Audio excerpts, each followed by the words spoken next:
खुलुमबाय गोजोन फुंबिलिनि गासिबो बड'लेण्ड बुब्लिनि अनसायगिरिफोरखौ बरायग्रोबाय दिनै 24 जानुवारि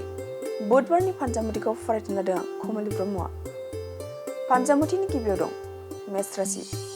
धोन सम्पति आरजिनो हागौ सोरजोंबा मेगन साजानो हागौ साननायफोरा जाफुंगोन वृष राशि समाजनि मोजां हाबा मावनो हागोन बयजोंबो बाख्नाय जागोन गियाना बांगोन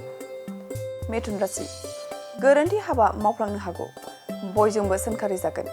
गोसोखौ दुखु मोनगोन कर्कट राशि नखराव मोजां रादाब फैनो हागौ जोबोरैनो सुखु गोजोन जागोन साना खुसिजों बारलांगोन सिंह राशि नखराव बिमानि सुखु फैनो हागौ दुखुआ गोजान जागोन सुखु इसानखौ हगार हरनो हागोन कन्या राशि थांखिया जाफुंनाय नङा गुबुनजों थगायजानो हागौ साना गाज्रिनो बारलांनो हागौ तुला राशि रां रुफानि आंखालाव गोग्लैनो हागौ गुबुननि दाहार लानांनो हागौ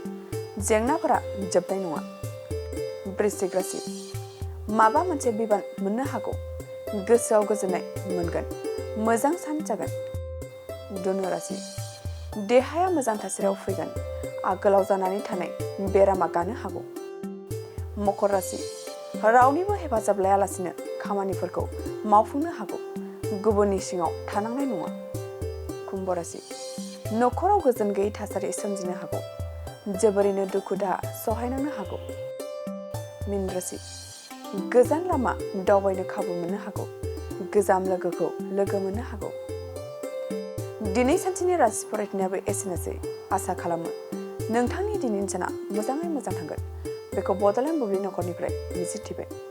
दानिया फैदो